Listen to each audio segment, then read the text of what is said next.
Welcome to the Global Gaming Business Podcast, the industry's first and longest running podcast, now in our 16th year.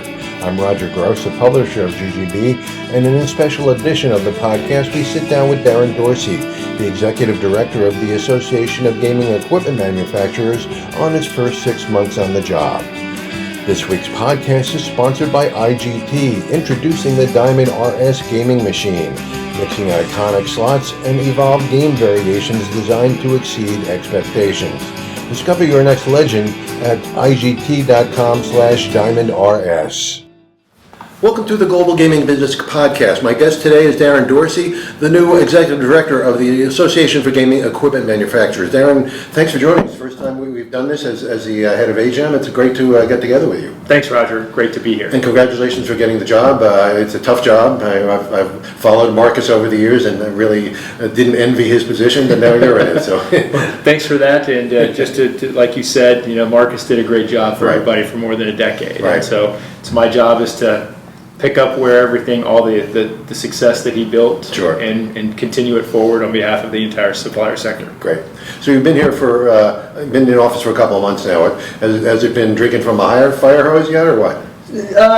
Not quite, yeah. Because as you're aware, I was an officer previously of AGEM as in my role at Ainsworth Game Technology, but it has been interesting closing a financial year, right? Yes. Starting a new one, then learning a lot of the membership base, because it's not just the big suppliers, it's from the suppliers to the suppliers and the different levels of our members. Getting membership invoices out to a couple hundred people, learning, who all the different contact points around the world are. So it's been busy, but it's been fun, and I'm excited for where we get to go from here. Sure. And just learning the nuts and bolts of running the meetings and how to contact each of the members. I mean, that's a little pressure right there as well, I guess. Huh? Being a one-man band plays a lot of instruments, so it's fun. Right. So you were a member of the board when AGEM went through the pandemic, and that was a very difficult period, obviously, for everybody. But for an organization like AGEM, you had to take into account how your members were being impacted. So you didn't collect dues for almost a year, I guess, correct? It was over a year. Yes, correct. How has it been since you started charging? Have you lost any of your members? Or? Just a handful, and we recognize that. I mean, there were a lot of companies, if you could go back to the spring of 2020, of knowing nobody really knew where we are in 2022, what that would be like. So some companies recognize that, hey, they're trying to save every penny they can. So thousands of dollars here, thousands of dollars are a big deal.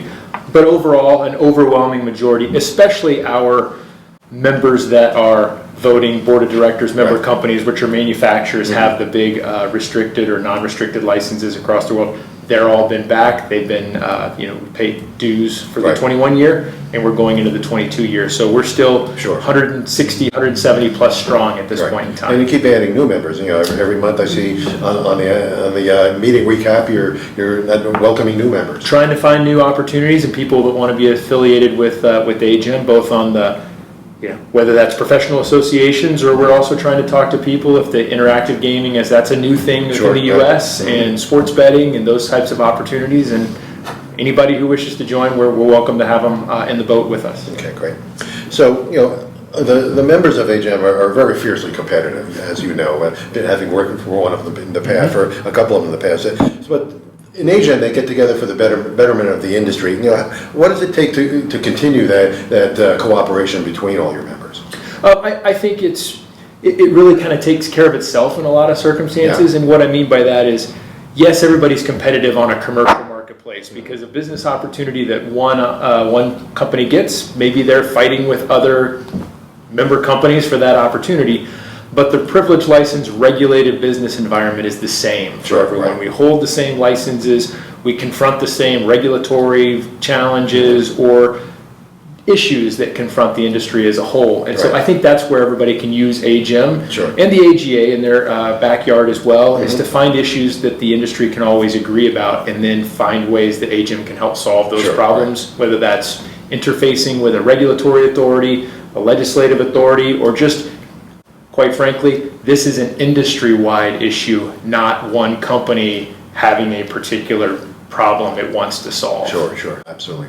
So you always had great relationships with regulators, certainly in Nevada. I know the chairman of the Gaming Control Board usually addresses the AGEM at least once a year. You have the technology division guy comes in. Do you have that same relationship around the world with other regulators? We're working there. I do. I was fortunate enough to be a licensee personally through my prior roles, so I do have some of those, and that's part of my mission is to, now that the world is opening back up in the next months and years to come, is to reattach or re-engage a lot of those relationships on behalf of AGEM and see where we can help our member companies. Sure. I know you had a great relationship with Dave Reebok in New Jersey when they tried to get the newest technology on the floor faster than they had in the past, and I know you work very closely with him. So AGEM there, other places within the U.S. and then also the Canadian provinces and in Europe and abroad. So, yes. So everybody's always interested in gaming expansion. Particularly the equipment manufacturers. Especially when it comes to slot machines. How do you keep track of that around the world? Just like since it's a global interrelated business, I mean, publications like yours are very good. And then also just again, regulatory conferences, trade industry conferences, those are interfaces that you're able to have a preview of what's coming down the road, having an idea of any roadblocks or stumbling blocks or speed bumps that people are confronting. So really it's about communication, and technology allows everybody to communicate seamlessly on an instantaneous. If there's an issue in Europe, we can talk about it right here, right now, today, or later today if there's something in Asia or Australia. Just wait a little longer. The international dateline helps us so you can talk and communicate in real time. Sure. I know you follow the Mexican situation very closely. I mean, there's always reports every month about what's happening in Mexico. What's happening there? They're confronting a lot of the challenges of a new oversight and regulatory regime that's overseeing gaming there. One item that's new there is one of our member company representatives for the Mexico subcommittee, one of our, Eduardo Alvarez from AGS, is kind of taking that ball from Carlos Carrion at Aristocrat.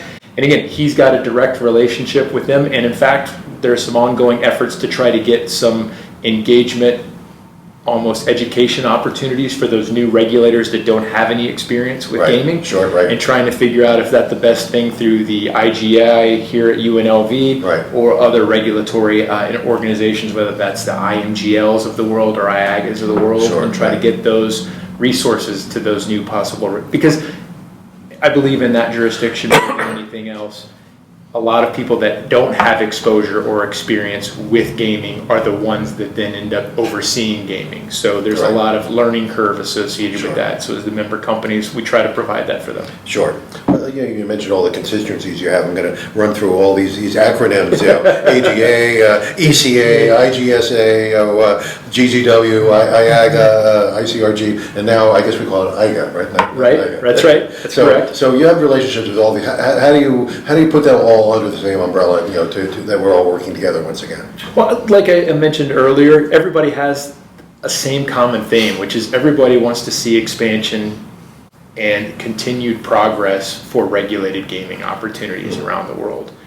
That's where everybody's had a common thread, and we can figure out ways to work together and solve issues where we're not stepping on each other's toes, while at the same time, I mentioned there's communication back and forth. If there's something that's in Europe that AGEM member companies need to be aware of in there, we have those relationships there with the ECA and those types of. Also on responsible gaming issues, we've got a great resource with Connie Jones, and she represents our organization very well. She's got long-standing decades relationships both in the U.S., Canada, abroad, and again, that's another resource we use there. And like we have at AGEM, that doesn't get a lot of front page credibility, but Tracy Cohen, who helps us a lot as our representative, and she's does a lot of work and been in the industry for decades and represents one of our member companies there. She's got her ear to the ground and knows what's going on and can create opportunities for us to engage and communicate on those issues. So there's a lot of great people, and I'm excited because I haven't gotten to deal with them a lot in my prior experience. and looking forward to building on those prior relationships that Marcus had and AGEM had in the past. Sure. Well, let's talk about the responsible gaming issue. Connie is a terrific resource, and she's very balanced. She understands, the kind of crazy left wing, the people who think any kind of gambling is bad, and then the balancing it with the other side, and she really knows people in all of those sides. She's such a resource. But the fact that AGEM has really put your reputation and your funds behind her to battle this thing that's really an important issue in the industry. Is that the way you see it? It is. Yeah. And like you said, she's got decades of experience, and she's a credible resource when it comes to that, because she understands the commercial issues, because these are companies that provides tens of thousands of jobs and provides lots of direct and indirect economic revenue, while at the same time we operate in a privileged license, regulated environment, and we need to be doing so in a responsible way. So she at least has experience in that balanced approach. And also, I think a lot of the relationships that AGEM has, whether that's through ICRG, Keith White's organization, our ones here in Nevada with Carol O'Hare's that they've built up, Carol's great. They understand that balance as well, because gaming in and of itself is not a bad thing. It's a good thing. It just needs to be done so in a responsible manner. And if there are issues or there needs to be certain resources allocated to helping solve or confront some of those issues, they want to seek the industry's involvement and engagement in helping solve those problems. Because identifying a problem just identifies the problem.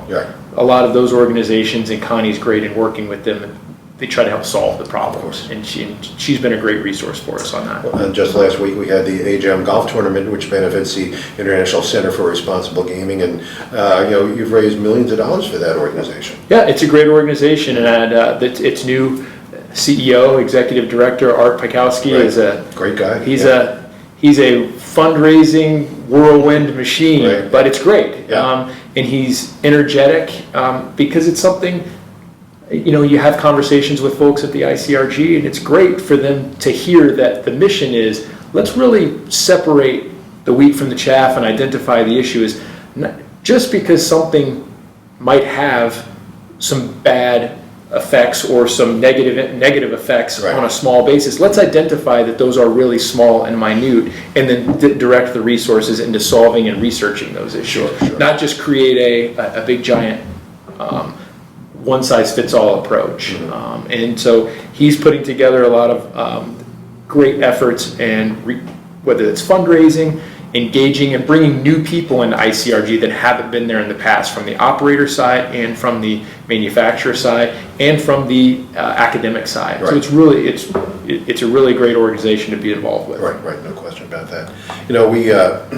We are at this point here where you're ready to move into the new UNLV Blackfire Center to have an AGEM office in there. What does that mean to AGEM to be able to be in an environment like that, which includes many of the gaming companies in that same building? Roger, it means we're growing up, and I think that's where we're trying to be. AGEM started a decade and a half ago with a handful of companies and just trying to have a voice for the supplier industry, to not get drowned out to be operator specific on gaming issues. And like I said, my predecessor, they built this thing up to it's something that is meaningful and can do a lot of good.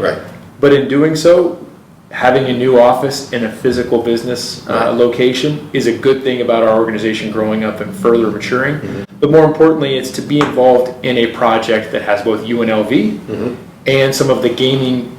Caesars, I know, is an original investor in that and a co-partner in getting that development off the ground.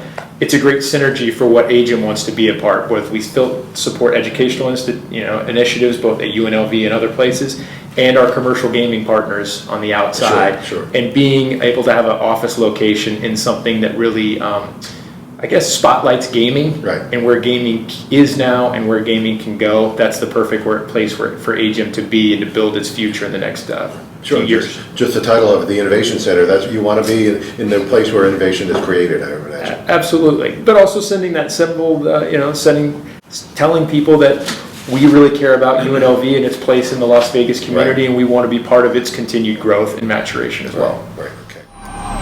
IGT's Diamond RS mechanical gaming machine is a cut above the rest, elevating classic play with research-driven design.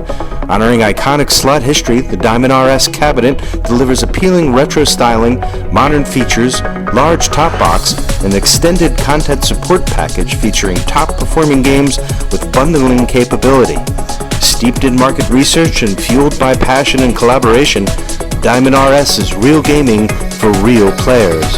Discover your next legend at IGT.com/DiamondRS.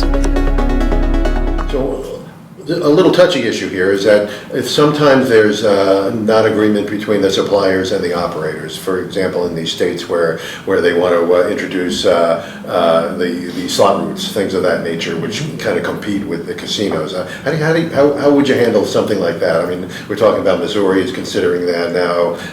Virginia banned it, but there's talk that it may come back. How do you deal with that? Well, I think as AGEM, we try to take a collaborative, cohesive approach, and if there's consensus on a particular issue, that's where AGEM wants to get involved. But if there are situations where our member companies themselves, there's not agreement, that's an area where AGEM simply just says, hey, we're going to be agnostic, we're going to be Switzerland, because that's a competitive issue between our members, and we try not to get in the middle of that. So it's either we want to advocate on behalf of everyone, or we want to let the marketplace decide what the ultimate outcome is. Because AGEM needs to be there for consensus-driven issues and not necessarily be in the middle of problems between its members. And we try to do that. And I think that whether that's our officers and our board of directors members through these last couple of decades, we've done a very good job of maintaining that, whether you say neutrality or cohesive advocacy on behalf of one particular issue that helps everyone. But it's talking to each other and figuring out, okay, what are the problems? What are the issues? Do we agree on them? Yes. What are we going to do about it? If not, hey, let's let the market dictate and figure out how this works out. And everyone will take the positions that they need to take, and they'll take care of it themselves, because they're pretty smart, sophisticated, big publicly traded companies run by a lot of very smart people. Well, AGEM and the AGA have had a good relationship now through the years, and the relationship extends to G2E, which it will be up in October, and it's an exciting time for the industry to have the show went back in full force. What plans do you have for G2E this year? Just like you said, I think that's the expectation, that it's going to be a little bit closer to what normal is, and we're excited for that because we really have a vested relationship with the AGA and read on that show. And again, it's another showcase to show the gaming world as it has come to pass, another step towards getting back to 2019, 2018 or pre-pandemic levels, because as last year was successful, it wasn't quite full because you still have international travel that's still a little bit impacted. Hopefully we're a little closer to where those doors are opened up further for a lot of the participants to be there, and a show floor with a lot of those exhibitors that are coming here, with international customers, international vendors, people that are here in Las Vegas. That's one more step towards normality or getting out of the downside of the pandemic. So we're excited, and we are we hear that it's going to be another successful year. It's trending in the right direction to be better than 2021, and we're excited to see that. From AGEM's perspective, we just want to be there to support the AGA and the show operator and whatever it is, so that this is as successful as possible. Because also, obviously, on a personal level, I live in Las Vegas, and events like that are great for the Las Vegas community, because a lot of people from a lot of different places come here and get to experience all the good of Las Vegas. And there's a lot of new things happening in Las Vegas that have opened since the last G2E, or certainly since before the pandemic. Absolutely. And who knows if there's going to be another professional sports team here or another venue here. It's possible. So also at G2E, you award the Peter Mead and the Jens Halle Awards. What's the situation with that? When are the nominations opening, and you'll announce it at G2E, I mentioned? That's correct. We'll typically send out that in June, that sort of period. You have a couple of months for people to nominate for both of the awards. So that's going to track the same as prior years. So that's going to be most likely a press release coming from me and a couple of our outlets. So that people then communicate those potential nominees, and we'll do the announcement probably on that Tuesday afternoon, as we always have at the show. Right. Yeah. Great. Because that's always a fun thing. Because the people are, and not just saying that because I got one of those awards, but the people who receive the awards are really fascinating people. So, absolutely. There's a lot of great people that have helped this business, helped this industry for a lot of years, and we try at AGEM to try to recognize a few of those people each year because they've been important. Yeah. And again, I think another point is interesting, or of where we are. Hopefully in 2022, again, we get more and more people, and we've had a winner who hasn't been able to be here in person to receive that award. And so hopefully we get a chance to at least recognize those former winners that might be here in person, because it's important. And again, it's something that says, hey, we're getting back to where we all want to be in 2022 and beyond. Yeah, no question. That's going to be great. So, AGEM membership is becoming more varied. Certainly you started with the manufacturers, but now you're getting a lot of the new companies that come in on the sports betting side of the industry. You've got a lot of these AI data companies starting up now, legal advisors, that kind of thing. Do you think AGEM will continue to grow, far beyond just the manufacturers? I think so, because again, it's every year that goes by, the gaming sector, so to speak, gets more mature, more ingrained, and almost more enmeshed in whatever the locales it is, because it's almost everywhere. Right. And that will continue to be the case. And so that means when it's everywhere, there are more and more ancillary people that want to take part in that, whether that's a supplier to a supplier, or somebody has a new technology that might assist a gaming manufacturer. It's a new law firm that's entering the space, a new bank, we're getting there. We're like you mentioned cashless and a lot of those types of how money is going to move around in the next 5 years. We just did something interesting as AGEM and did a petition with the Gaming Control Board and got new rules promulgated for cloud computing. Right. That's something that's not there. There's going to be other companies that want to get there. Right. And, AGEM wants to be there to try to be a vehicle for those people to not only meet the other people in the industry, but then provide information about what it's like to operate in the regulated gaming and privileged license environment and be a helpful resource. Sure. Okay. A couple of years ago, you did an economic study of the impact of suppliers, gaming suppliers, and manufacturers on the industry in general, and also on general society. So, are you going to do that again? Because I was really impressed with the way that came out. Yes, we are, and as a matter of fact, I just have had communications with the firm that's doing that as well, and we're putting the research topics again. We haven't done it since pre-pandemic, and so that'll be a very good academic exercise for us, and to find out kind of where we are and getting a barometer from all of our different member companies, what those impacts have been the last couple of years as we stand here today, and then see where they're looking the next couple of years. And that's most likely going to be completed over the next couple of months with some member communications and some research. And then hopefully it would be a finalized project, most likely targeting the November time period. So we'd have that close to the end of the year, and then that's something that we have to share with not only the industry, but possible legislative bodies, possible regulatory bodies, and anybody else interested in 2023 and beyond. Well, just I can think of this building for one, the Ainsworth building, which was built probably since the last one. Aristocrats come out with a couple of new buildings, and other suppliers in town have built new facilities. So I'm sure the impact on Las Vegas is going to be more than the last time. Absolutely. And the supplier industry in gaming is a great thing for any jurisdiction in which it is, whether that's Las Vegas, Nevada, or whether that's somewhere in Pennsylvania or somewhere in Austin, Texas, or the Southeast. They're highly educated people, college educated and beyond jobs, sophisticated folks in technology businesses. Right. And people that are interested in that technology. It's innovative, it's creative, it's fun. And if you're somebody coming out of college, this is a great business or a great sector to start in. And that's the story we want to tell with that economic impact survey. Is we can tell you what it is in Las Vegas, we can tell you what it is across the globe, and this is a sector that you want coming to your particular business community. Sure, great. So where would you like AGEM to be in the next few years? What kind of goals do you have set for yourself?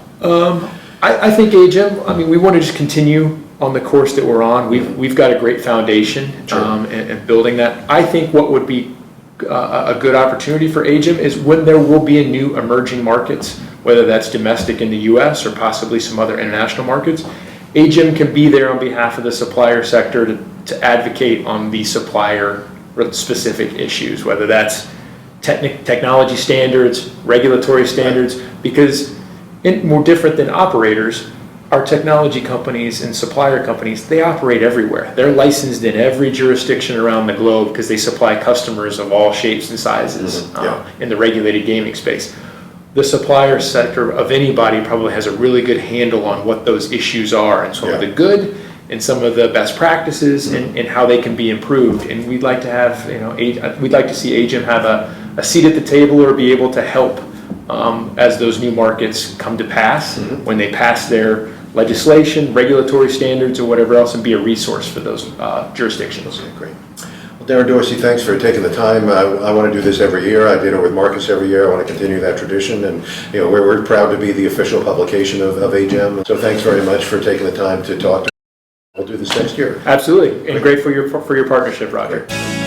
Hope you enjoyed this week's podcast, sponsored by IGT, introducing the Diamond RS gaming machine, mixing iconic slots and evolved game variations designed to exceed expectations. Discover your next legend at IGT.com/DiamondRS. To learn more about AGEM and the issues they face, visit GGBmagazine.com. Subscribe to GGB News to get all the news of the gaming industry delivered to your desktop every Monday morning. Sign up at ggbnews.com and use the coupon code GGB180 for a free subscription. Don't miss a single episode of the podcast. Subscribe on Amazon, Apple Podcasts, or Spotify today. So we'll see you next time on the GGB Podcast.